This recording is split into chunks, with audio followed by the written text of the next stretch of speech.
Olá, galerinha! Professor Xandão na área, mais uma vez com vocês, nessa live maravilhosa. Hoje, para falarmos, olha só, sobre o mês de outubro, que foi um mês interessantíssimo, do ponto de vista internacional principalmente, brasileiro também, mas, assim, foi um mês sem muitas revelações, levando em consideração, falando revelação, fica parecendo fofoca, mas não é.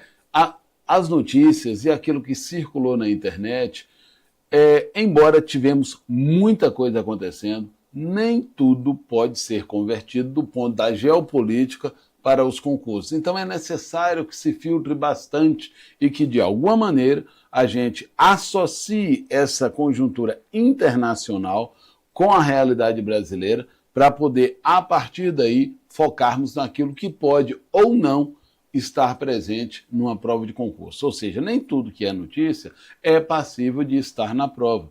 Então, é necessário que se faça essa filtragem para mantermos atualizados e você se manter atualizado, mas sem a necessidade de estar vendo tudo e preocupado com absolutamente tudo, porque ninguém consegue de fato fazer isso, entendeu? Então, você que é elite, você tem aqui um grupo, uma equipe interessante para cuidar disso para você, para selecionar esse material, para buscar essa pesquisa, para que a gente possa comentar aqui e fazê-lo de uma maneira interessante que não seja cansativo para você.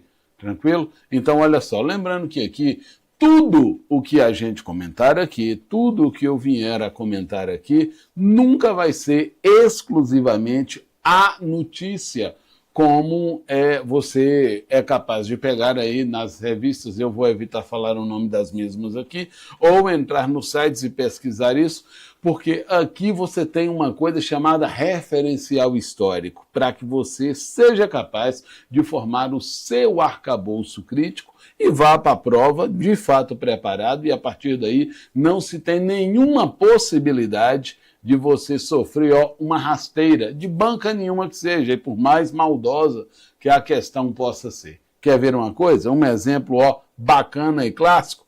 Vamos para a primeira notícia aqui. Notícia literalmente bombástica. No mês de outubro, lá no iniciozinho do mês de outubro, com o governo da Rússia, através do seu líder principal, Vladimir Putin, falou algo que acabou trazendo uma preocupação para o mundo e trouxe consequências muito fortes. Todo mundo sabe, está acompanhando, que está ocorrendo já, estamos indo aí, olha só, a guerra na Ucrânia, o conflito, o que a Rússia, por incrível que pareça, nem chama de guerra, mas olha só, a intervenção militar da Rússia na Ucrânia e vice-versa, porque se você colocar por um viés prático, não é o conflito na Ucrânia, não é um conflito entre Rússia e Ucrânia, e não é, desde o início, é um conflito entre a Rússia e a OTAN. Lembrando que a OTAN, no caso, vai muito além da União Europeia, tá bom? Então, estamos falando de uma guerra que pode envolver, e ela já está envolvendo, forças mundiais, porque você tem mais de um continente inserido, 3 continentes inseridos, todos nessa guerra, sob o título de uma guerra entre Rússia e Ucrânia. Alguns meses atrás, na verdade 1 ano e alguns meses atrás, a Rússia anunciou o lançamento de um míssil hipersônico, Orishniks, era o nome desse armamento, e ele era capaz de lançar ogivas nucleares, cada um podia carregar 16 ogivas, e segundo ele, atingir pontos em qualquer lugar do mundo, sem a capacidade, olha só, isentando ou tirando a capacidade de qualquer arma conhecida interceptar esse míssil. E como ele fez para provar isso? Ele posicionou esse míssil do ponto a leste da Rússia, o ponto mais a leste da Rússia, e disse que iria atingir um ponto na Ucrânia, já perto da fronteira com a Polônia. E aí disse o horário e lançou isso. Fez isso 3 vezes. Isso foi lançado e era só o míssil, não tinha arma nenhuma nesse míssil. E você diz, e muita gente comentou, nossa, para que o cara gasta dinheiro com um equipamento desse? Porque isso custa muito caro. Mostrou para o mundo que ele tem uma arma que o mundo não sabia que tinha, uma arma que é capaz de voar a mais de 11 mil quilômetros por hora, e esse armamento chega até determinado lugar e não pode ser interceptado por ninguém.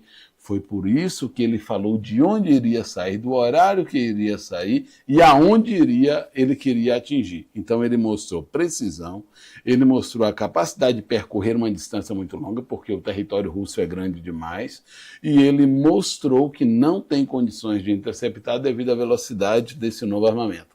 Mas, professor, por que ele não botou nenhuma bomba ali? Porque a intenção não era explodir nada. A intenção é ameaçar a Europa e todos os países que estavam aliados junto com a Ucrânia. Então, eu consigo atingir qualquer um de vocês na hora que eu quiser e, olha só, mandei desarmado agora, mas poderia mandar armado. Esse é o recado. Agora, ele fez isso no mês de outubro com uma outra arma, um drone gigante, mas quando a gente pensa em drone, a gente pensa nos drones que a Rússia está usando. Aquele drone que importou do Irã, porque o drone do Irã tem uma vantagem de ser muito barato para se produzir e para o tipo de guerra como a guerra na Ucrânia, ele é muito eficiente, é muito bom. Mas esse daqui é diferente, custa muito caro, o problema está no poder dele. Ele consegue levar uma quantidade imensa de ogivas nucleares e ele viaja a uma velocidade também hipersônica, só que ele viaja embaixo d'água. Esse drone aqui é um drone submarino chamado Poseidon, que um só é capaz de destruir qualquer, segundo Vladimir Putin, um só, qualquer país litorâneo. Então ele está falando de qualquer país na costa da Europa. É considerado furtivo, ele não pode ser detectado, existe nenhum equipamento que consiga fazer o que ele faz de maneira conhecida nos dias de hoje. Ele já testou esse equipamento. Aí você fala, pô, imagina, é um drone nuclear. Então, além de ele viajar nessa velocidade, ele também é movido por combustível nuclear, não é só a ogiva que ele transporta, ele também é movido com isso, então ele pode viajar por muito tempo e a capacidade de carga dele é gigante. Então, é um equipamento que coloca em xeque todos os aliados da Ucrânia, todos os membros da OTAN. Aí você fala, poxa, mas e o cara fala que tem isso, alerta o mundo que tem isso, qual é o objetivo dele? Mostrar que belicamente ele não precisa usar, mas se precisar usar, ele vai usar. E isso, gente, trouxe consequências. Aí você fala, mas que consequência isso pode trazer? O anúncio do Poseidon trouxe consequências e Donald Trump anunciou essas consequências logo em seguida. Olha só, há 33 anos que os Estados Unidos não fazia nenhum teste, olha só, nuclear. Quando se fala em teste nuclear, é testar um novo armamento para que o mundo fique sabendo que você tem posse daquele equipamento. Os Estados Unidos anunciou que vai voltar de maneira imediata, avisou ao Departamento de Guerra, aquele que antes se chamava de Pentágono, que ao Donald Trump autorizando não, ele dando a ordem para que se reinicie os testes e de maneira imediata, assim que estiver pronto. Aí você diz, mas qual é o objetivo disso? O objetivo é dar uma resposta para a Rússia, porque até então, parte do mundo imagina que o conflito está lá entre Rússia e Ucrânia, mas Vladimir Putin já não está mais ameaçando a Ucrânia, ele está ameaçando outras áreas, ele está indicando que o alvo dele são outros países. E nesse momento, se os Estados Unidos pretendem refazer os testes aqui, pelo menos nessa área, ele admite que tem uma carência. E ele precisa mostrar para o mundo que pelo menos está à altura de uma resposta ao equipamento mostrado pela Rússia. De uma forma diferente, mas falando a mesma coisa. A Guerra Fria voltou. E agora é a chamada Guerra Fria 2.0, porque ela não é mais como era antes, uma Guerra Fria numa ordem bipolar, entre Rússia ou União Soviética, como era antes, e Estados Unidos. Não, agora tem a China aí no meio também. E olha a quantidade de países que detêm bomba atômica nos dias de hoje. Então, é um conflito com muito mais força, é uma Guerra Fria muito mais acirrada e uma Guerra Fria muito mais perigosa do que aquelas que tivemos lá entre os anos de 1945 e os anos de 1991. Então fiquemos atentos. Quando você vê um fato como esse, anunciar um drone furtivo chamado Poseidon, parece só uma noticiazinha e que vai estar ligado apenas à guerra na Ucrânia. Não é. Para uma prova de concurso, o anúncio dessa arma chama a atenção e a resposta dada a ela faz com que se elabore uma questão interessante, porque você está trazendo de volta aspectos da Guerra Fria que oficialmente tinham deixado de existir, mas na prática está ocorrendo. E isso cai na prova. Tranquilaço, galera? Fique atento. Olha só, esse mesmo Donald Trump que anunciou nessa viagem ao continente asiático, que anunciou que vai voltar a fazer testes, também buscou, olha só, um engajamento, também buscou uma espécie de aliança, ou pelo menos se diminuir as tensões com o presidente da China, Xi Jinping. Qual é o objetivo, então? Olha só, é sabido, eu sei, você sabe, quem assiste os noticiários, quem lê os jornais, quem lê as fontes, sabe que existe uma guerra sendo travada, essa guerra é uma guerra híbrida, tá? E não é só na Ucrânia, não é só em Israel, não, estamos falando de uma outra guerra que é uma guerra comercial entre China e Estados Unidos. Isso está acontecendo, os Estados Unidos tende, porque a China vem conquistando o mercado, ganhando essa guerra já há muito tempo, isso já vem por quase 2 décadas, e os Estados Unidos resolveu, olha só, dar uma resposta agora, e a resposta dos Estados Unidos foi com o tarifaço. Só que o tarifaço traz consequências, ele enfraquece a China, claro que enfraquece, uma vez que dificulta a entrada dos produtos chineses nos Estados Unidos, vai diminuir as vendas, mas em contrapartida vai trazer danos também para os Estados Unidos, porque o preço dentro dos Estados Unidos tende a subir, e uma população não gosta de pagar caro, uma população descontente em uma democracia destrói governos. Compreende até aqui a jogada? Olha só, na live anterior nós falamos sobre um desfile que aconteceu na China.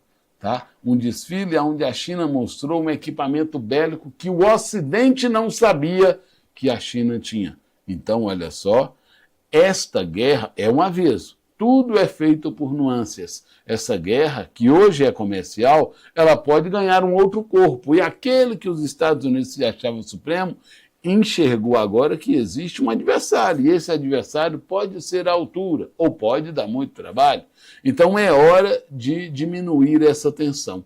E nesse encontro entre Donald Trump e Xi Jinping, que aconteceu lá na Coreia do Sul, se conversou sobre vários temas. Se conversou sobre soja, se conversou sobre terras raras, que é a base da tecnologia, é a base para se construir tudo aquilo, olha só, que nós utilizamos hoje, de alta patente, de alta tecnologia, que é utilizado, só que com um detalhe. A China é a líder mundial, tanto em extração quanto em refino e em produção das terras raras, que é como se chama, o componente principal na construção de microprocessadores, ou tudo ligado à nanotecnologia.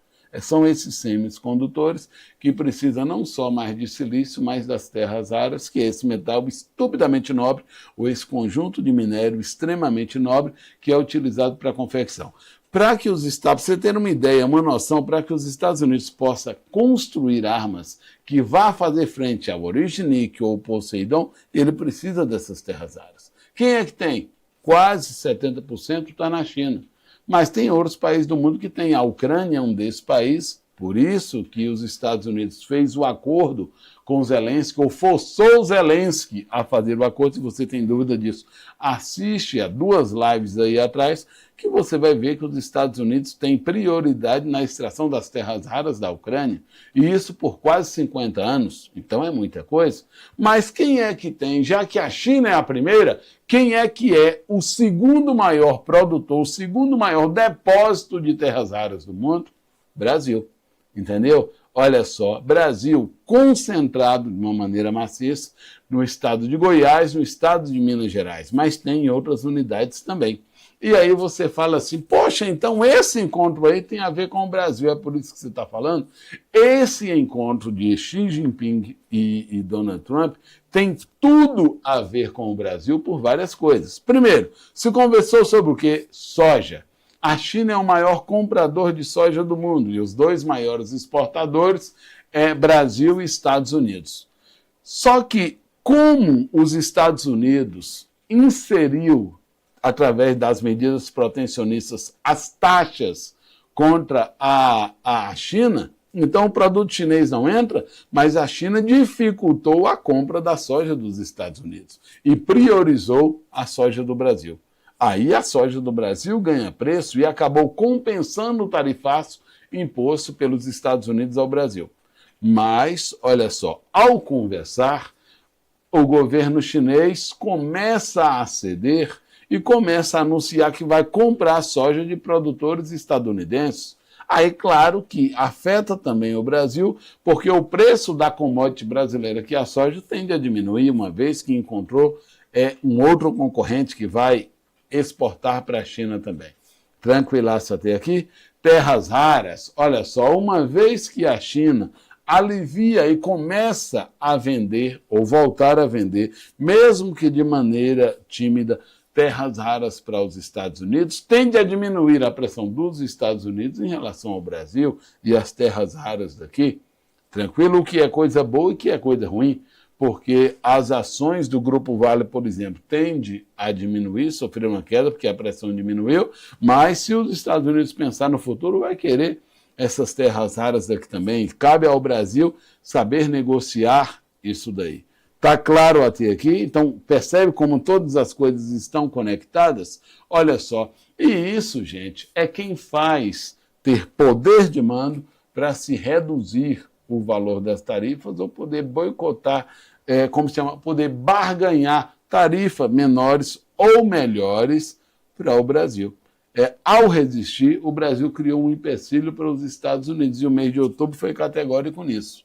Tá? Depois desse encontro de Xi Jinping e Donald Trump, um outro presidente se encontrou na Malásia, mas na mesma viagem, com o presidente americano. Foi o Brasil. Uma outra, olha só, e vale a pena falar sobre isso porque isso também cai no concurso, uma outra exigência para se reduzir as alíquotas para a China, imposta por Donald Trump, foi ele exigiu um maior empenho da China no combate à exportação do fentanil. Fentanil é um medicamento para dor que está sendo usado como droga pelo cidadão norte-americano há muito tempo, só que ele é altamente destrutivo e eles estão vivendo uma epidemia gigante de fentanil lá, que só dá para se comparar, para a gente ter uma noção aqui no Brasil, com o uso do crack. Aliás, são substâncias que promovem consequências muito similares, tudo ruim, mas muito parecidas com o crack, só que de uma forma muito mais potente. Imagina isso acontecendo. Aí você fala, e a China exporta fentanil para os Estados Unidos? Não. A China diz que nem sequer fabrica esse fentanil.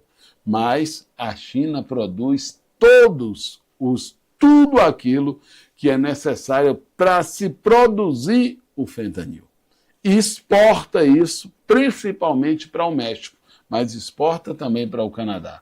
Como lá se tem, nesses dois países, você tem unidades farmacêuticas que são capazes de produzir isso, usando aqueles compostos que vêm da China, os Estados Unidos quer buscar isso na essência. Se esses compostos viessem de algum outro lugar, eles custariam mais caro.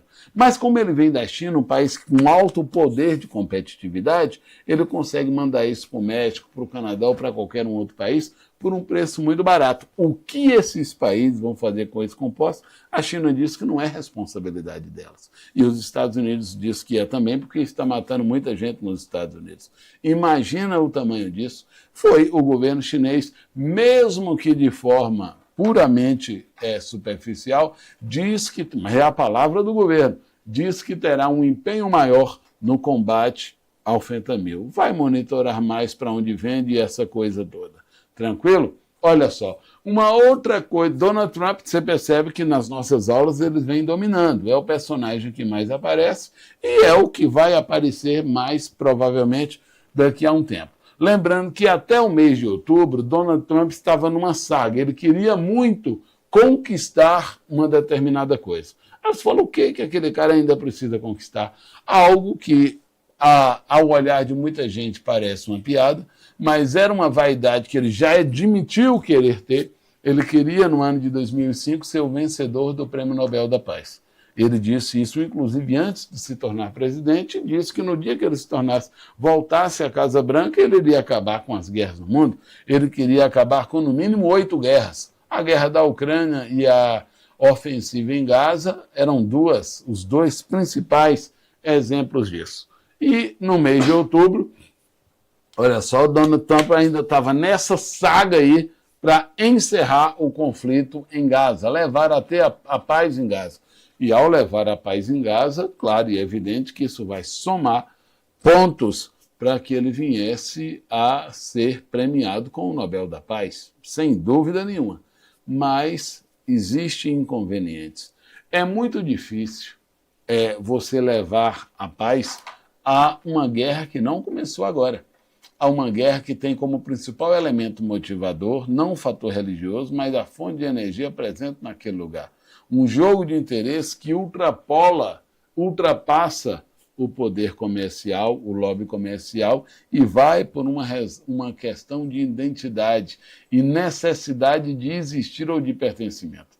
Israel não se sente seguro de maneira nenhuma se o palestino continuar ali. O detalhe é que o palestino já estava lá antes de Israel chegar e ele não enxerga segurança se a Israel ali permanecer. Então, para que um exista, o outro deve deixar de existir, a não ser que organismos internacionais criem meios, maneiras, formas de fazer com que os dois estados sejam reconhecidos. Hoje o único reconhecido é Israel, mas fazer com que os dois, haja um estado de Israel, um estado judeu e um estado palestino, e que forças externas trabalhem para que eles possam viver sem violência, viver em segurança. Tranquilaço até aqui? É essa a guerra de Donald Trump, só que é muito difícil ele levar essa paz, já que ele escolheu um dos lados. Para ele está do lado de Israel, é incondicional em relação a isso, e aí fica de fato difícil levar. Principalmente quando o principal líder de Israel, Benjamin Netanyahu, não acata a todas as orientações vindas do seu principal apoiador, que é os Estados Unidos, que é o governo norte-americano. Primeiramente, para tentar levar a paz, olha só, Donald Trump exige que o Hamas, que é a força que está presente no território palestino, que o Hamas entregue todas as armas e desiste de lutar. Só que se o Hamas deixar totalmente de lutar, Benjamin Netanyahu vai matar todo mundo. E quando eu digo todo mundo, é todo mundo mesmo, porque isso é o objetivo. E ele já deixou isso muito claro, tá certo? Então, o mundo não vê isso com os bons olhos. E não dá para continuar atacando ou simplesmente fazer com que o lado palestino não ataque e o lado israelense, como já aconteceu nos anos 50, 70, até a década de 70, e Israel continue a fazer as suas ofensivas, porque antes o mundo não sabia, porque os Estados Unidos não diziam, não permitia que essa notícia chegasse. Hoje, com as redes sociais, a internet, você vê tudo isso em tempo real, então não dá mais para omitir.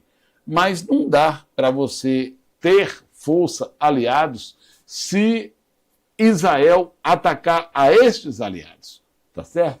Israel bombardeou o Irã, os Estados Unidos não disse nada. Israel bombardeou a Cisjordânia, Israel bombardeou o Líbano. Na cabeça do presidente dos Estados Unidos, Israel só estava, olha só, se defendendo, mesmo que a defesa seja o ataque. Mas Israel cometeu um equívoco. E aqui ele começa a pesar. Ele, como se chama, bombardeou, atacou o Catar. Ele atacou uma cidade chamada Doha, importantíssima no cenário geopolítico internacional. Aí se teve problemas. Os Estados Unidos passam a ser pressionado, olha só, pelo sheik do Catar. E aí e Donald Trump leva-se em consideração algumas coisas, que aqui no Brasil nós chamaríamos isso de corrupção, nós chamaríamos isso, olha só, de estar com o rabo preso. Nos Estados Unidos tudo isso é oficial, é lavrado em cartório. Então, trata-se de coisa legal. O que é que você está falando, professor? Esse sheik aí, tá? O Catar, na pessoa desse sheik, foi o principal apoiador e o principal doador dos republicanos durante a campanha eleitoral. Foi esse sheik que, quando ganhou e Donald Trump visitou, ele doou para Trump um avião de 7 milhões de dólares.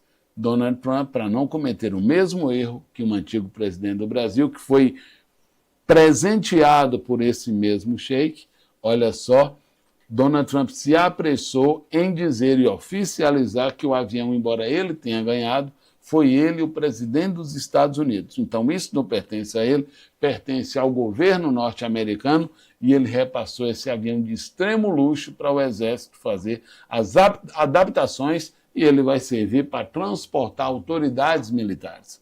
Mas, entenda, foi uma doação, é algo simbólico, mas que diz muita coisa, entendeu? Para um bom entendedor, minha palavra basta. Quem sempre fez isso em relação aos governos norte-americanos foram os judeus. E Donald Trump falou, e falou isso de uma maneira aberta. É um recado para Benjamin Netanyahu e é um recado a Israel. Vocês não nos financiam mais da mesma maneira como financiavam antes. Os árabes estão abrindo muito mais a mão do que vocês. E claro que isso vai fazer com que a nossa mão pese a favor do mundo árabe também. Parece uma coisa feia, mas Trump não está aí para fazer amizade. Donald Trump está aí, o perfil dele, ele está aí para fazer negócios. E a gente vai ver isso de outras maneiras. Tanto que ele exigiu que o líder de Israel, Benjamin Netanyahu, fosse até a Casa Branca para da Casa Branca telefonar para o líder do Catar. Donald Trump não recebeu ninguém de maneira pomposa, com tapete vermelho e tudo mais, nenhum dos seus governos, nem no primeiro e nem nesse, mas recebeu agora essa autoridade do Catar. Então, olha o comprometimento de Donald Trump com isso. E isso diz coisa demais, são negócios. Mas vamos passando aqui. Olha só, shutdown. O que significa isso na prática?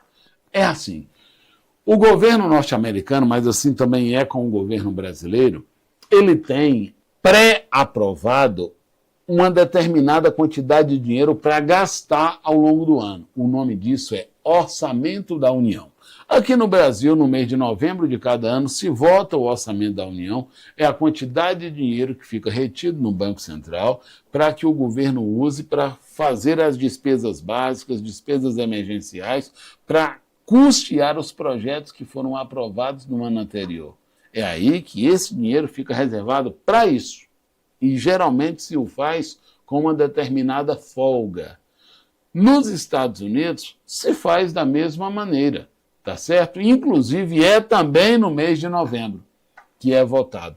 Só que este ano de 2025, por várias coisas e circunstâncias, inclusive as guerras e o tarifaço, fez com que o consumo do governo com o dinheiro reservado aumentasse. E esse dinheiro acabou antes de acabar o ano. E os Estados Unidos, literalmente, no mês de outubro, estava desde o mês de julho até o mês de outubro, vivendo shutdown. Ele estava sem dinheiro para pagar as despesas básicas. Eu estou falando de coisa muito séria.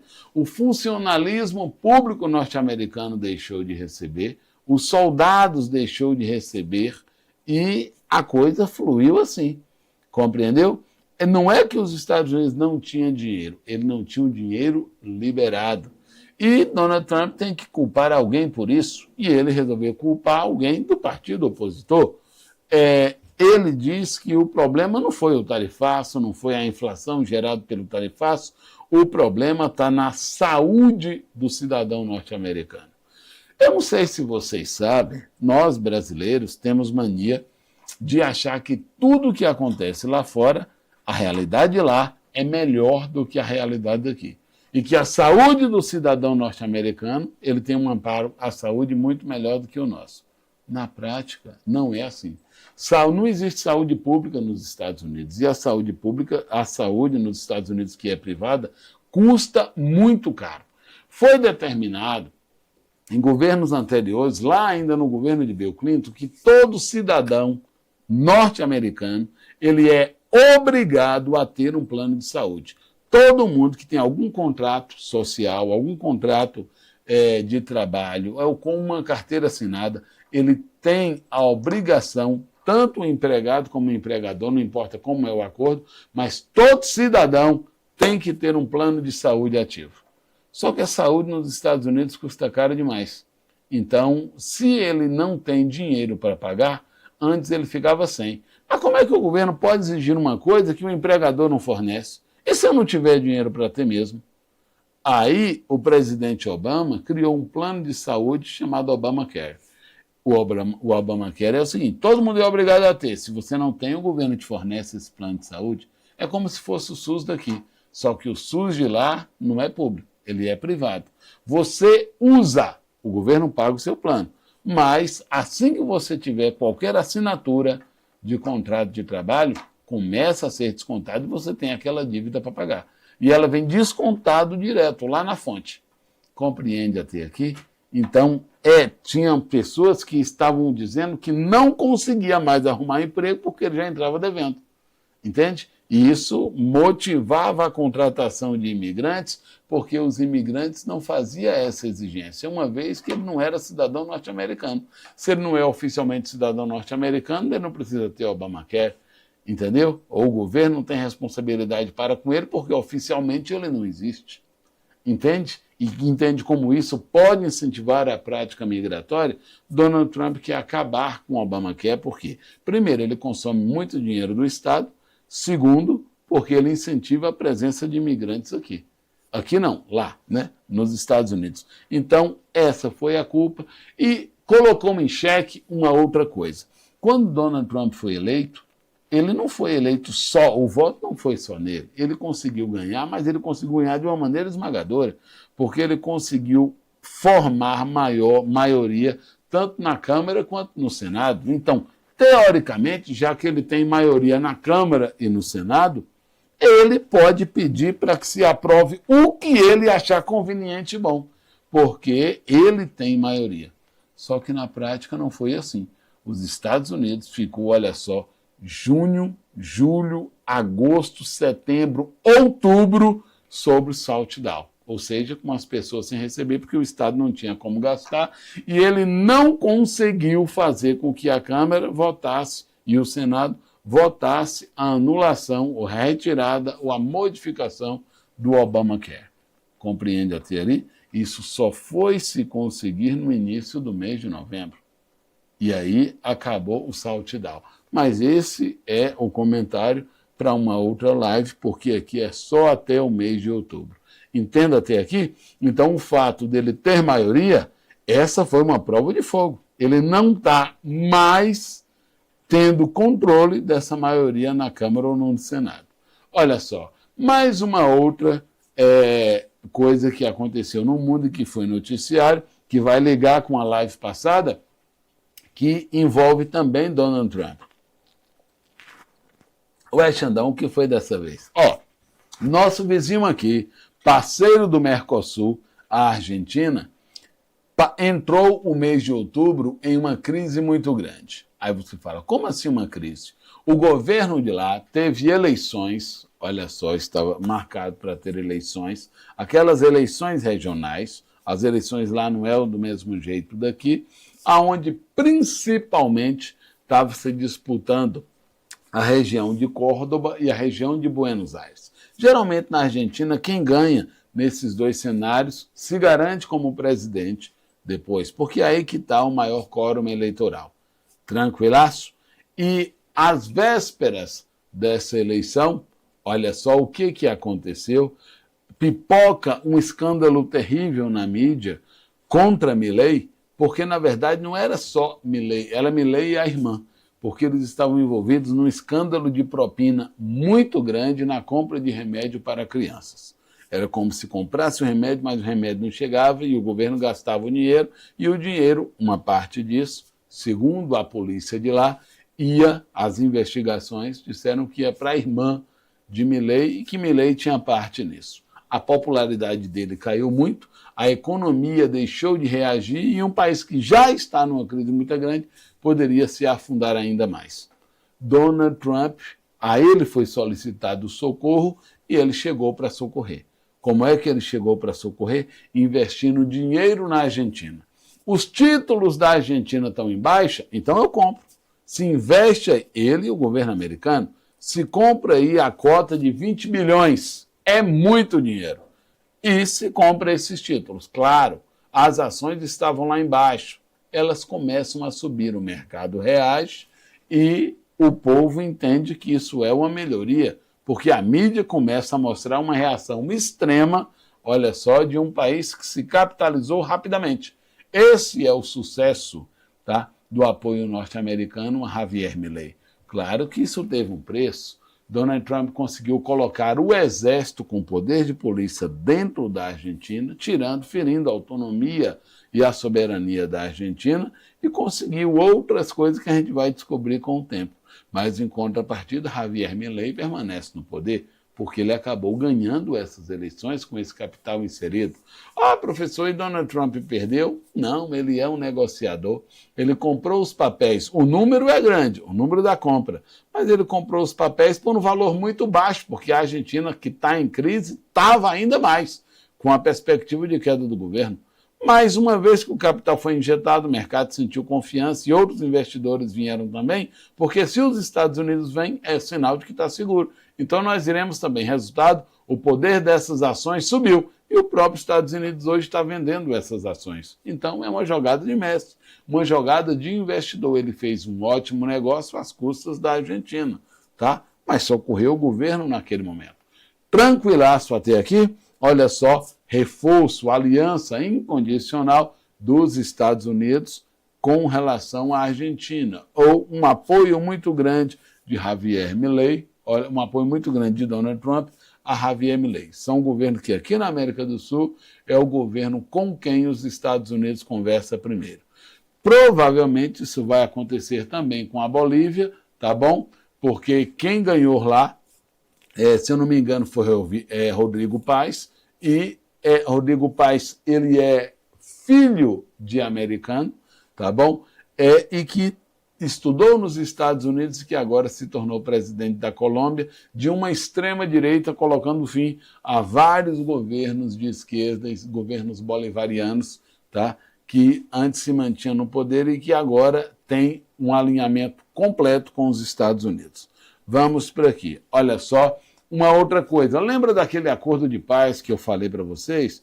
Que os Estados Unidos, que Donald Trump estava tentando buscar, e isso eu vou passar muito rápido aqui, mas esse acordo de paz, ele ficou para ser selado no Egito.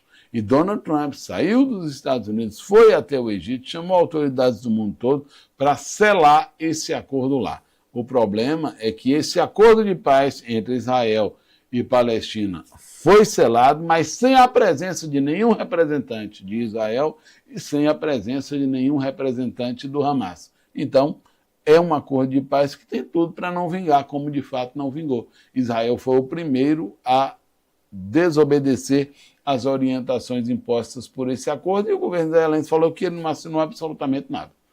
Tranquilaço até aqui, vamos passando. Toda aquela polêmica do Catar em relação foi dado aqui e, como se chama, o líder do Catar esteve presente também aqui no Egito, presenteou ainda mais Donald Trump, e ele foi convidado para aquela visita que aconteceu no mês de novembro, mas A gente vai falar isso na outra live. Olha só. Bom, Donald Trump conseguiu acabar com a guerra na Ucrânia? Não. Donald Trump conseguiu acabar com a guerra na Palestina? Não. Donald Trump conseguiu diminuir a tensão entre China e Taiwan? Não. Ué, e qual foi a guerra que ele acabou? Nenhuma.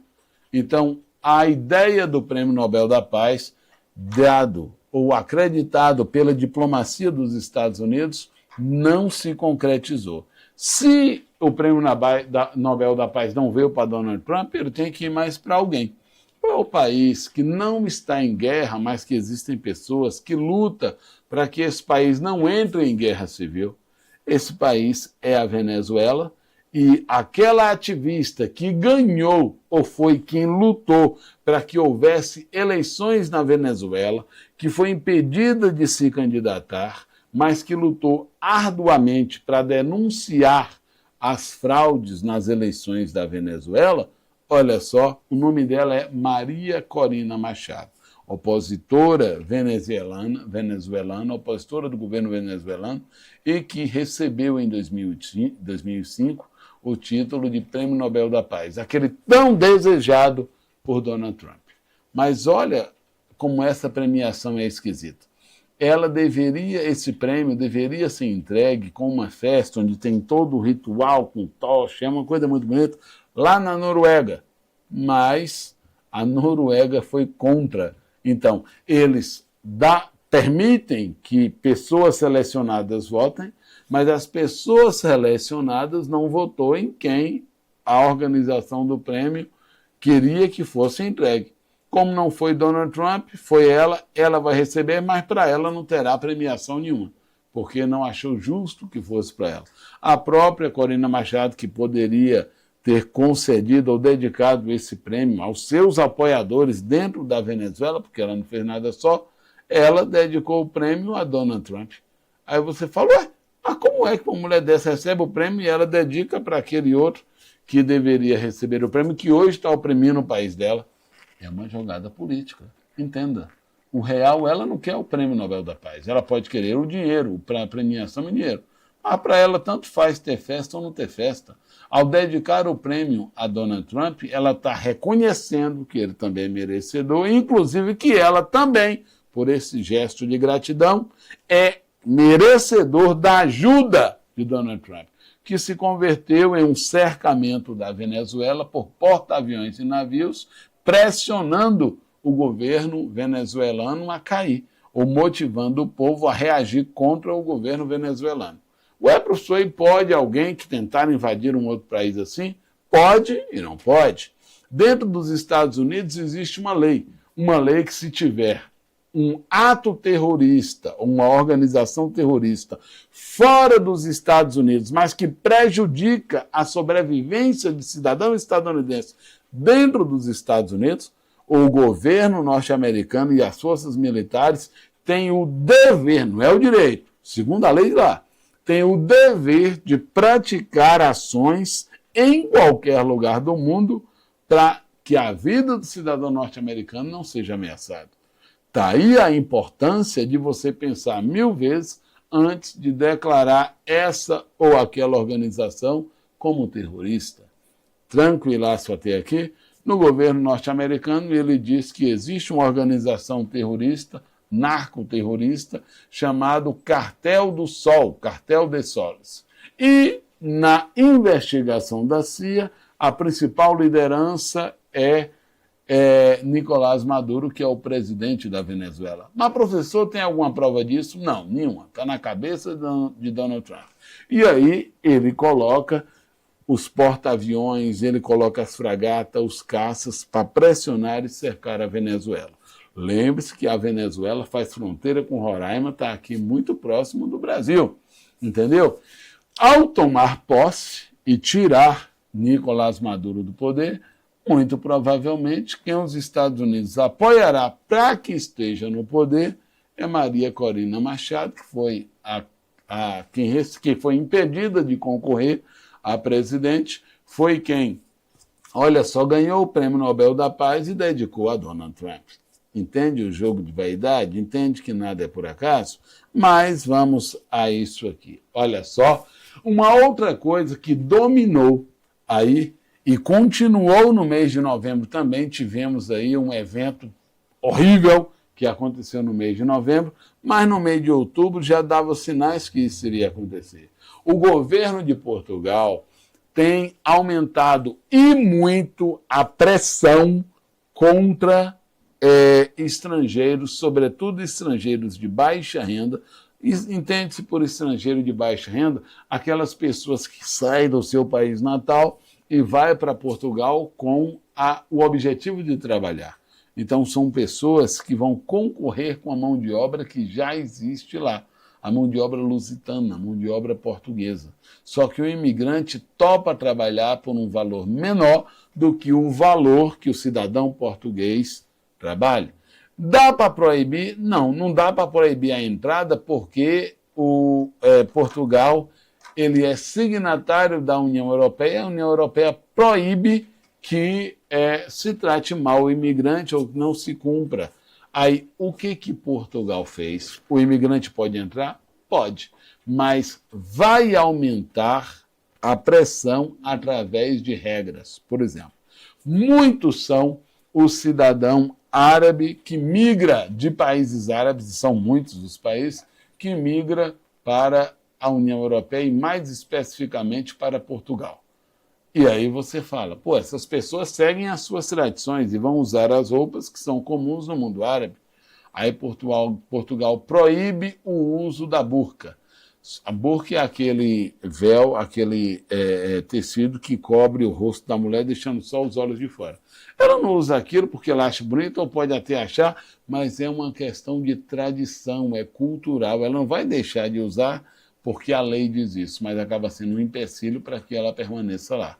Tá? Portugal usa como viés, olha só, a ideia é combater o terrorismo, porque a mulher que usa a burca, ela está se escondendo e, pela lei portuguesa, ela tem que mostrar o seu rosto. Assim como o cidadão brasileiro é dado a ele uma dificuldade gigantesca, a mesma coisa é para um indiano, para que ele possa permanecer dentro de Portugal, é necessário que ele tenha a documentação portuguesa. E essa documentação portuguesa, o governo de Portugal aumentou e muito o nível de exigência para que essas pessoas permaneçam lá. Você não pode mais permanecer com o visto de turista, você tem que permanecer com o visto de permanência. O visto de turista se tornou muito menor e logo depois que vence, você é considerado um criminoso por estar no país sem autorização do governo lusitano. E isso desestimula a ida de brasileiros, de indianos e de outras nacionalidades para lá, como também desmotiva ou incentiva o cidadão, que a extrema-direita também cresce em Portugal, e incentiva a xenofobia em relação a este tipo de estrangeiro. O fato muito triste que eu falei para vocês, além das ofensas verbais, para você ver como isso está forte e intenso, um menino brasileiro de 11 anos teve os dedos da mão amputados dentro de uma escola em Portugal pelo simples fato de ele ser brasileiro. Mas vamos passando aqui. Olha só, vamos ver aqui mais. Professor, não tem nada nesse mundo que esteja acontecendo aí que está promulgando a paz ou tentando trazer um entendimento e a paz. Não, tem. Olha só, o continente americano, quando eu falo continente americano, eu não estou falando dos Estados Unidos, não. O continente americano, eu estou falando das 3 Américas, a América do Norte, a América Central e a América do Sul. Se você somar todos os países, nós temos aí 33 países. Tranquilaço aí? Mas olha só, formou-se uma cúpula das Américas, um lugar onde os governos de todos esses países vão se reunir para discutir problemas relacionados ao continente americano e buscar maneiras de resolvê-los em comum. Mas é das Américas, então subentende-se aí que existem diferenças, não é uma América só, é cúpula das Américas, justamente para evidenciar essa discrepância, essa diferença que existe entre elas, mas o objetivo é buscar alternativas para. Só que essa cúpula das Américas foi esvaziada, porque ao se convocar, deixou-se de fora Cuba, deixou-se de fora a Venezuela e deixou-se de fora a Nicarágua.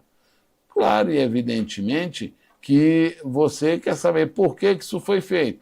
Olha só, ficou-se de fora porque os Estados Unidos disse que não sentaria numa mesa para discutir absolutamente nada, uma vez que esses países, representantes desses países, lá estivessem. Aí isso motivou a outros países não ir e boicotar, e deixar aberto. Colômbia foi um desses, o México foi um desses, o governo brasileiro foi. Tranquilo? Mas, olha só, falando inclusive em nome do Mercosul. Uma outra coisa que está dominando, vira questão e muita gente, olha só, erra esse tipo de questão, são determinados termos que são colocados dentro dos noticiários, dentro dos artigos, dentro das revistas, e as pessoas não cogitam muito a respeito, tá? Dificilmente você vai ter uma prova de concurso que vai se referir a essa geração do ano 2000, a uma geração, ou essa geração a partir do ano de 2010, como uma geração da forma como nós falávamos em nossa época, há 20, 30, 40 anos atrás. Até 40 anos atrás, isso era a juventude.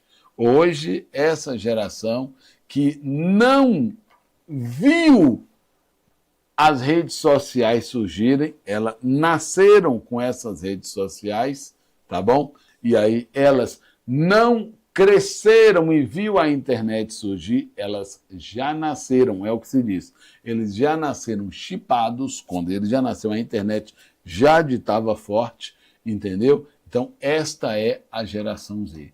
E a geração Z, se você observar os jornais, elas não estou aqui dizendo que é boa ou que é ruim, porque você vai encontrar aspectos positivos e negativos em ambos os lados.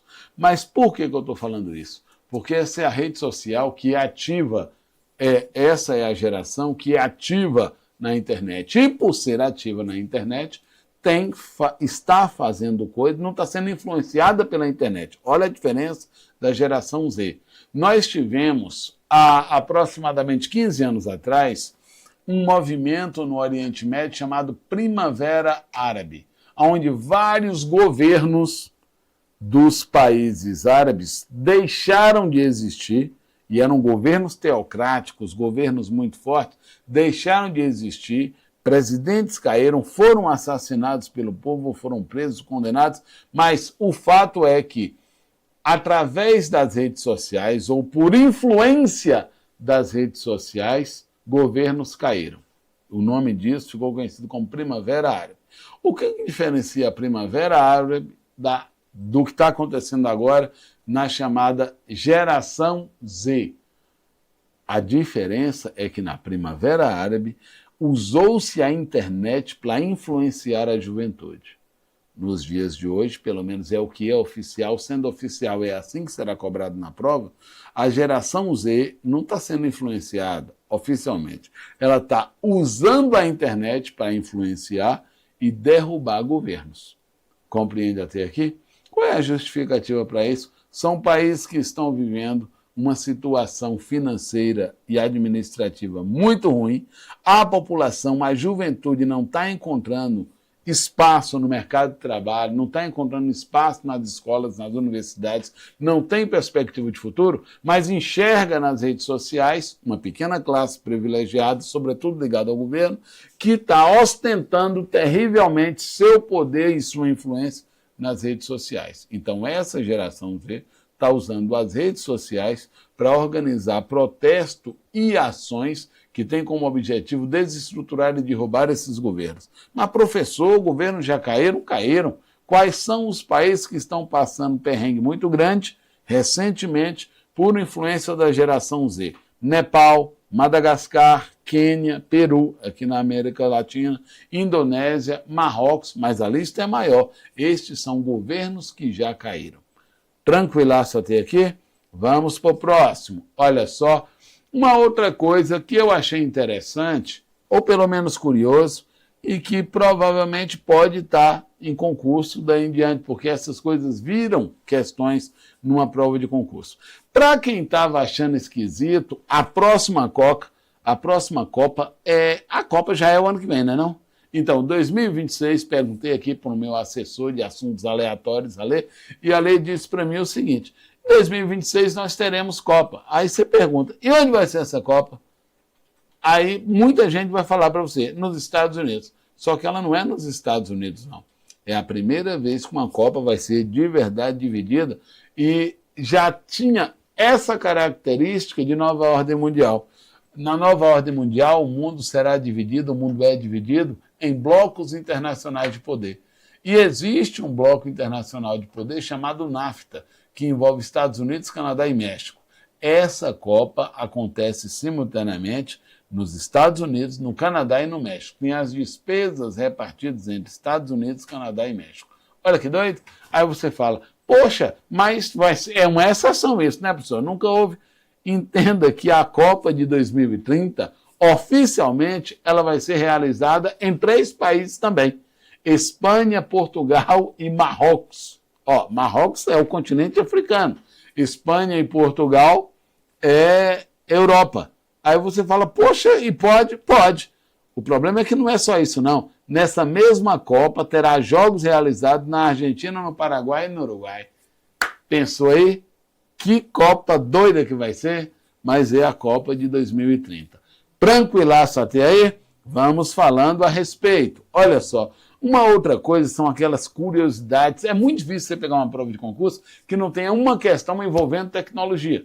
E se tiver um assunto que, além de envolver tecnologia, envolva também mercado, dominação e geopolítica, aí se torna interessante demais. Aí você fala, professor, vai se falar de Elon Musk? Poderia, mas nesse caso a notícia que eu estou trazendo não é de Elon Musk, não. É do provedor, um data center da Amazon. Mas quando eu digo um provedor, quando eu digo um data center, eu não estou falando que é só um local, tá? É AWS. É o nome desse provedor, pertence à Amazon, pertence àquele Steve Benson e, olha só, é gigantesco. É um provedor que está espalhado por vários lugares do mundo, mas ele armazena os dados e faz rodar muito das coisas que nós estamos utilizando hoje. Aí você fala, em que se interfere em minha vida, professor? É esse provedor quem torna possível o funcionamento e as informações de coisas como Uber, aqui no Brasil, 99, como se chama Mercado Livre, Mercado Pago, Seu Menu, e um monte, iFood. Então, muito das coisas do nosso dia a dia está nas mãos de uma pessoa só. Compreende até aí? Isso é um poder de dominação e entenda, esse papel dominante não está nas mãos de nenhum governo. Está nas mãos da iniciativa privada. Aí, a depender do seu olhar, você é livre para criar as perspectivas que você quiser. Isso tanto é uma coisa boa como é uma coisa ruim, porque está fora do regimento do Estado. E está fora do regimento do Estado porque está em vários países ou não está em país nenhum, especificamente. Mas é ruim também porque está na mão de uma pessoa só. Tá bom? Mas vamos passando aí. Olha só, uma outra coisa, um novo personagem está dando o que falar e no mês de outubro ganhou evidência. É a nova primeira-ministra do Japão. E ela surge com uma proposta de ser extremamente radical em um país que está tentando ser liberal. Aí você fala, mas como é que essa mulher pode ter sido eleita se o povo do Japão está cansado de seguir sempre as mesmas regras e está vendo que essas regras não estão funcionando, afinal de contas o Japão está perdendo PIB, está perdendo influência, está perdendo geopolítica e status quo no mundo. Como é que elege uma mulher como essa? Aí você tem que pensar de uma outra maneira. É o medo, a questão do medo. É muito difícil no momento de crise você abandonar tudo que você construiu ao longo do tempo para apostar em algo novo. Na verdade, ninguém está apostando no novo quando coloca ela. Você está voltando ao passado de uma maneira mais radical, porque o passado deu certo. Só que talvez isso não dará agora, mas essa é a minha leitura, é a minha opinião, não é informação. Olha só, talvez não dará certo justamente por isso. Olha só, o Japão, o momento em que o Japão mais cresceu foi quando a extrema-direita estava no poder. E uma extrema-direita que impôs ao povo japonês a cultura de que primeiro você se dedica ao trabalho e depois você se dedica à família. Primeiro você se dedica ao país e depois você se dedica à sua casa. Ou quando você está se dedicando ao país, você está indiretamente se dedicando à sua casa, à sua família, para que ela seja melhor. O trabalho está acima de tudo e a disciplina acima de tudo. Mas foi essa busca pelo sucesso profissional que fez com que o Japão priorizasse somente o crescimento econômico e que viesse a esquecer a família. A família ficou em segundo lugar. Resultado, o Japão envelheceu, porque as pessoas precisavam de trabalhar e não em ter filhos. As pessoas envelheceram e hoje o Japão tem um gasto muito maior com a aposentadoria do que aquilo que ele consegue arrecadar. E qual é a solução, professor? Incentivar aquilo que o Japão vinha tentando fazer, incentivar a reprodução, incentivar o aumento populacional. Mas ela está propondo uma carga, uma jornada de trabalho ainda maior para que o Japão venha reagir. Ela diz que trabalha 14 horas por dia e ela se sentirá bem se o cidadão japonês viesse a trabalhar mais. Então, entende a discrepância? Ela diz que vai fazer um governo que venha a ser muito parecido, porque esse é o ícone dela, tá? Com a líder inglesa Margaret Thatcher. Aí, mais uma vez, estou dando a minha opinião, eu acho que essa mulher aqui tem que comer muito feijão com arroz ainda, muito sashimi, para poder ter o grau de maldade que tinha e de competência que tinha Margaret Thatcher. Tá? Mas só o tempo vai dizer. Galera, uma outra coisa, eu estou colocando isso aqui porque os jornais europeus citaram, foi uma unanimidade, praticamente todos os jornais citaram o Brasil. Disseram o seguinte, que o Brasil a justiça brasileira estava punindo políticos e a justiça brasileira estava fazendo valer a sua Constituição e isso estava influenciando outros lugares do mundo. E começou, olha só, o ex-presidente da França foi preso, Nicolas Sarkozy, e foi preso. Esse cara foi condenado. Tinha várias acusações sobre ele de corrupção, de abuso de menores e tal, mas ele foi condenado por ter recebido dinheiro do presidente da Líbia, um homem, um presidente que foi assassinado pelo povo lá naquele evento que eu falei que aconteceu em 2010, chamado de Primavera Árabe. Ele recebia, não se sabe para quê, mas ficou comprovado que ele recebia, isso perdurou e agora ele está preso. Ô, professor, você acha que vai ficar muito tempo? Afinal de contas, é um ex-presidente da França. Não sei. Só o tempo é que vai dizer. Mas o simples fato de ser condenado implica dizer que determinadas pessoas ou determinados tipos de pessoas que nunca tinham sido presos na França, nunca tinham sido presos na Itália, nunca tinham sido presos no Brasil, agora isso está acontecendo. Foi isso que foi noticiado no mês de outubro, foi essa comparação feita. Não estou dizendo se eu concordo, se eu discordo, se eu sou a favor, se eu sou contra, mas pode vir a estar no concurso. Fica ligado. Vamos nessa. Olha só, o Peru é um outro país que está vivendo em crise também, em crise de corrupção. A influência, olha só, da geração Z, falou-se muito forte aqui, para que o governo viesse a ser destituído. No início do mês de outubro foi marcado pelo aumento da tensão dos Estados Unidos ao cercar a Venezuela. Hoje, e no final do mês de outubro, houve uma redução dessa tensão e já existe de maneira oficial a informação de que negociações estão sendo feitas entre o governo norte-americano e o governo venezuelano. Afinal de contas, não é qualquer coisa. A Venezuela é o maior produtor de petróleo do planeta. Compreendeu? Não é pouca coisa. E a moeda do futuro ou do presente já é fonte de energia. Aí você pergunta assim, ô professor, por que tudo que é país do mundo está brigando por fonte de energia? Tá? Por que a Conferência Mundial poderia estar discutindo qualquer coisa, tá? A COP30 só se discute fonte de energia, porque todo mundo sabe que o petróleo é altamente poluente, mas por que ninguém quer fazer a inversão, a transição energética?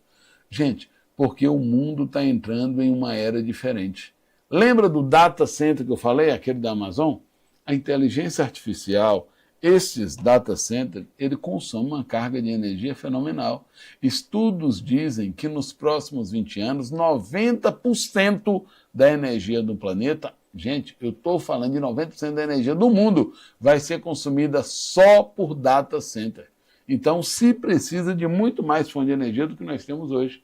Então, qualquer país que tem suas reservas, e aí o Brasil é grande demais nisso, a Venezuela também, tende a correr esse risco aqui. Ou estar alinhado para que se possa vender isso, ou literalmente vai ser dominado. Olha só, Uruguai, uma outra curiosidade que costuma cair em concurso. Uruguai, país aqui da América do Sul, vizinho no Brasil, faz parte do Mercosul também, aprova a eutanásia. Tá? É de maneira oficial. Agora, no Uruguai, é possível. O Uruguai é um país um pouco polêmico, lembra? O Uruguai, entre nós aqui na América do Sul, foi o primeiro país a legalizar a maconha para fins medicinais. Você compra a maconha na farmácia, desde que haja uma prescrição médica. Olha que doido. Mas, vai falar isso para minha mãe, mas, olha só, o Uruguai acaba de aprovar também a eutanásia. O que é a eutanásia? O direito de morrer. Você está fazendo um tratamento e aí você fala, ó, estou sofrendo, peguei uma doença, não quero morrer dessa doença, eu quero morrer.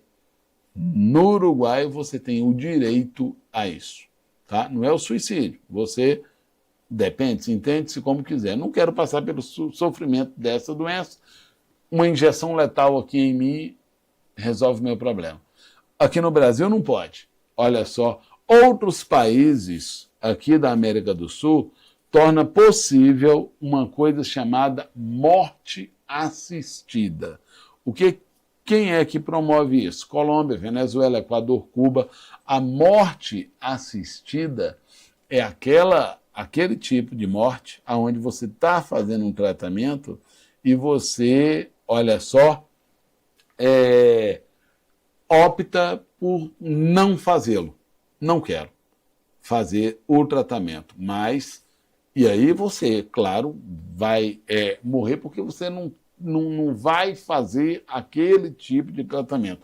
Você vai estar sujeito a um auxílio médico para que não permita que você sofra, para que não haja sofrimento, mas você não vai estar tratando aquela doença. Compreende?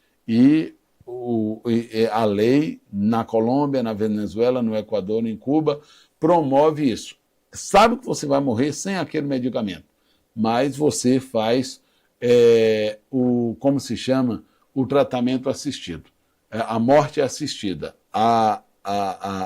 Isso só é feito em hospital ou um estado de home care e existe um acompanhamento médico para que ninguém te mate, para que você não tire a sua vida. Mas determinados equipamentos que te manteria vivo vai estar fora de você. A outra coisa, olha só, no Brasil, o que se permite no Brasil, pessoal? Não, no Brasil não se permite a eutanásia, no Brasil não se permite a morte assistida, no Brasil o que é permitido aqui é ortanasia.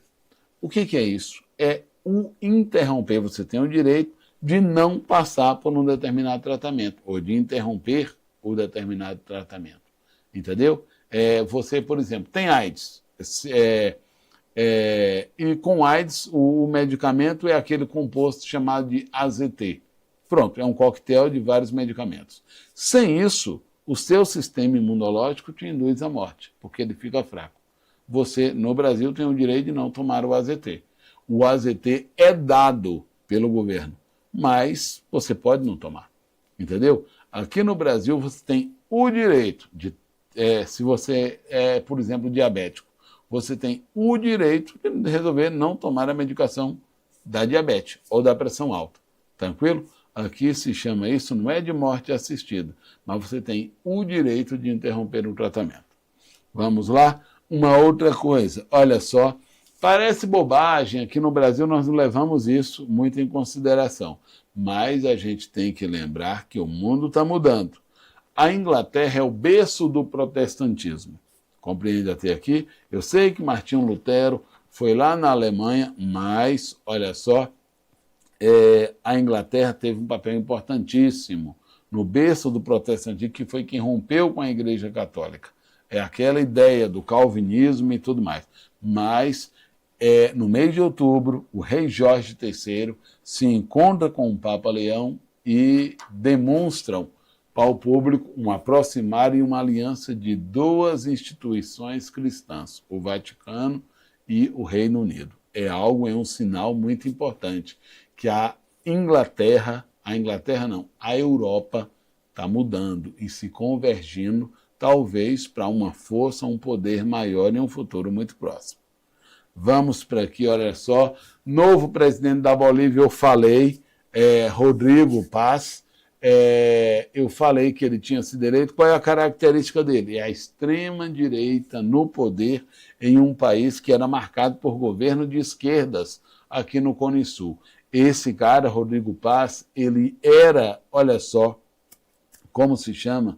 Ele é filho de cidadão norte-americano que veio para trabalhar na Bolívia, que permaneceu, mas estudou nos Estados Unidos e é quase que um representante norte-americano aqui. Vamos ver o que vamos ter aqui. Uma outra coisa que se acabou o mês de setembro, o mês de outubro, se falando bastante nisso, tá? E aqui eu não estou para emitir opinião, aqui o nosso foco é no concurso.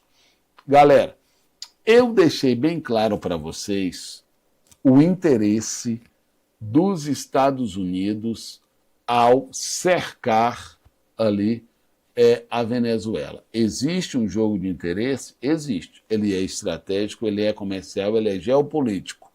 Qual é o interesse? Olha só, eu gostando ou eu não gostando, o governo de Nicolás Maduro, ele está lá por meio de uma eleição. Mas, professor, ele fraudou a eleição. Quem disse isso? Maria Corina Machado. Disse para o mundo. O governo norte-americano disse que acha que é fraude, o governo argentino seguiu e falou que é fraude, o Brasil falou que é necessário que se prove, aí a França falou que é necessário que se prove também. E quem está certo nessa coisa? Bom, ninguém sabe. Se você fosse perguntar a minha opinião, eu vou na hora. Fraude. Mas eu posso provar? Não. Se eu não posso provar, é um governo que pode ou não estar no poder por via de fraude. Isso ameaça os Estados Unidos? Não. Os Estados Unidos têm o direito de tirar esse cara do poder? Também não. Talvez a ONU se provar, mas ela não tem, nem mesmo a ONU. Mas a ONU poderia fazer uma orientação, coisa do tipo. Mas nem mesmo isso fez. Então, qual o poder dos Estados Unidos? Nenhum.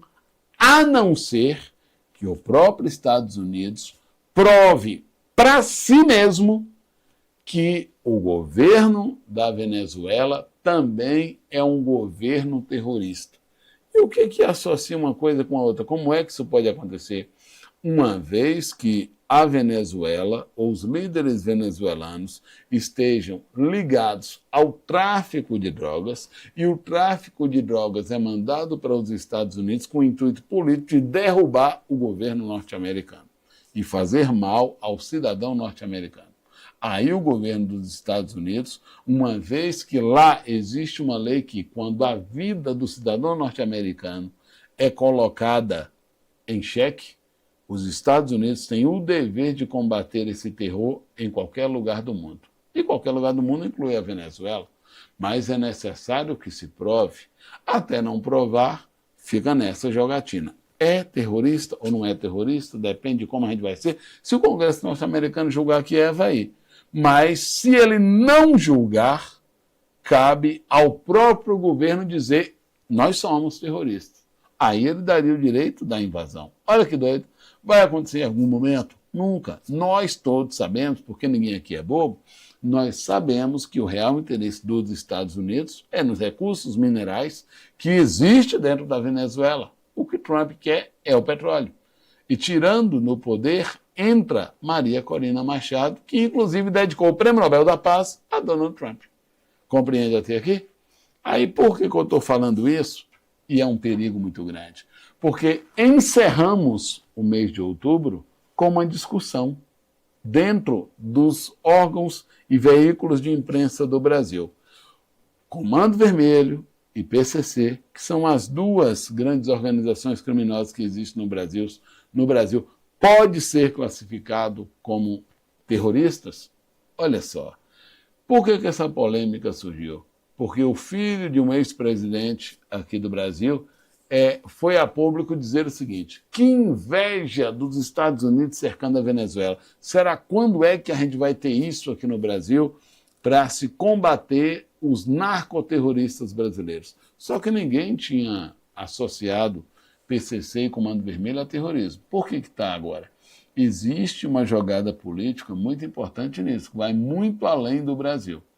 Quando instituições do governo brasileiro assegura, ou reconhece como organizações terroristas, nós estamos legalizando a ação de um outro país, que no caso é os Estados Unidos, a intervenção, inclusive militar, dentro do Brasil. E acredite, tem forças políticas no Brasil falando isso. Olha como a imprensa, nesse último mês, no final do mês de outubro e ainda agora, no mês de novembro, passou a discutir muito a questão do terrorismo. É só traficante ou é narcoterrorista? Presta atenção, galera. Cuidado com isso. Na hora da prova do concurso, existe lei no Brasil e a lei determina como traficante. Para ser considerado terrorista, é necessário que haja motivação política. É necessário que você, a principal via, mas não uma a mais, mas o principal objetivo dessas organizações seja desestruturar ou chegar ao poder, comandar o país ou derrubar um governo. Será que esse é o papel do traficante? Ou o traficante quer ganhar dinheiro? Impor o terror, como muita gente fala, não é terrorismo, entendeu? Esse terror não tem viés político. Esse terror é muito mais econômico que qualquer uma outra coisa. Ah, professor, mas você não acha? Não importa o que eu acho. Na hora da prova, só se cobra o que é lei. Até que se mude, não é terrorismo, é traficante. Tranquilaço até aqui? Ô, professor, mas tem muita gente me perguntando isso, então já antecipando. O que você acha disso que está acontecendo? Você acha que foi certo ou foi errado essas intervenções? Não importa a minha opinião, não importa a sua. Na hora da prova é o que está dentro da lei, tá certo? A lei tem que se fazer presente, o Estado tem que se fazer presente. Quando eu digo o Estado tem que se fazer presente, o Estado tem que se fazer presente com a força policial dentro do que se chama de comunidade? Claro que tem. Professor, então você está apoiando a ação, mas o Estado tem que se fazer presente antes dessa medida valer. O Estado tem que se fazer presente com as outras vias. Ele tem que se fazer presente com a escola, ele tem que se fazer presente com saúde, ele tem que ser presente da forma administrativa, ele tem que levar a ter todos esses locais aquilo que, por ele não fazer, essas organizações faz. Essas organizações estão presentes porque, por alguma circunstância, meio ou motivo, o Estado deixou de agir. Compreende até aqui? Mas, que fique claro, pela lei, olha só, professor, a polícia mata. E é necessário que ela mate quando ela está sendo ameaçada. Imagina você, futuro policial, Ah, professor, alguém usou uma força contra mim. É sua obrigação usar uma força maior. Senão, para você reprimir e garantir o bem-estar do cidadão. Compreende até aqui? Mas matar, torturar, arrancar a cabeça, como se diz que foi feito, não interessa. Tranquilo? Aí está fora da lei, tem corregedoria, tem todas essas coisas. Mas, galerinha, lembrem-se disso. Na hora da prova, que é o nosso foco, não me importa opinião. A minha opinião é minha opinião, a sua opinião é sua opinião, a opinião de Alê é a opinião de Alê. Na hora da prova, vale o que é legal. E a lei diz que, professor, a lei só diz que entra-se com mandato. Tem um mandato, vai e entra. A lei diz que se haja legítima defesa. Legítima defesa. E é tudo. É dentro do amparo legal. Tranquilaço até aqui, pessoal? Olha só, vamos para aqui. Temos mais coisas que aconteceram. Mudanças que são... elas foram faladas, olha só, desde o mês de julho, afinal de contas, se descobriu no mês de julho, e com o passar do tempo, ela só foi se oficializar no mês de outubro. Olha que coisa mais maluca. Lá no mês de julho foi dito o seguinte, o governo descobriu que boa parte do dinheiro do Bolsa Família e parte do dinheiro de um auxílio governamental chamado de pé de meia estava sendo usado para se apostar nas chamadas bets. E o governo proibiu as bets e as empresas, as fintechs de cartão de crédito disseram que não tinha como controlar isso. Houve político dizendo que o sujeito é livre para escolher como ele vai gastar. E esse impasse acabou no mês de outubro. Agora, toda fintech e toda bet se tornou responsável por avaliar o CPF. Se o CPF daquela pessoa que está usando receber Bolsa Família ou receber, como se chama, pé de meia, ele não pode usar esse mecanismo para apostar em bets. Tranquilo? Se isso for feito, a bet é responsabilizada pelo tal. Tranquilaço até aqui? Vamos passando aqui, galerinha. Olha só, tivemos outras ações importantes. O mês de outubro, olha só, foi o último mês de preparação para a COP30. Então, evento que aconteceu no mês de novembro, mas no mês de outubro aconteceu uma outra coisa muito, mas muito interessante. Interessante mesmo. Olha só, no mês de outubro, encerrou-se o prazo que o governo deu ao IBAMA para que o IBAMA viesse a liberar, permitir a exploração com fins de estudo de petróleo na área leste da chamada Amazônia Azul. Quando se fala área leste, na região norte do país, é a área da Amazônia, a área que beira a floresta amazônica, mas que está no litoral brasileiro. O IBAMA não permitiu que o governo brasileiro fizesse, através da Petrobras, a prospecção de petróleo ali, porque havia risco de vazamento desse petróleo. O governo insistiu, o IBAMA concebeu, mas concebeu há 15 dias do início da COP30, o que tirou todo o brilho da COP30 e foi uma das coisas que puxou, olha só, a importância dessa, como se chama, dessa conferência para baixo, porque como pode o país que está sediando a COP30 e ser o país que busca a transição energética do combustível fóssil para a energia limpa, esse mesmo país solicitar e ter a aprovação por um órgão do seu governo para extrair mais petróleo. Compreende até aí? Claro que você sabemos que o combustível fóssil não vai deixar de existir e ele não vai deixar de ser usado, e se o Brasil tem essa reserva, é natural que ele use. Eu quero, você quer, mas a gente não quer poluir, então fiquemos com esse dilema aí em mãos. Mas em um mês de COP30, é uma medida que pega muito pesado e que traz uma carga muito ruim. Tranquilo até aqui, pessoal? Espero ter ajudado um pouco a vocês a compreender o noticiário, lembrando sempre do seguinte: na hora da prova não importa opinião, na hora da prova o que vale é informação. falando de uma outra maneira, mas dizendo a mesma coisa. Na hora da prova não interessa o que é real, como as coisas estão acontecendo. Interessa o que é oficial, o que é amparado pela lei. Tranquilaço? Valeu, galera. Até a nossa próxima live. Valeu!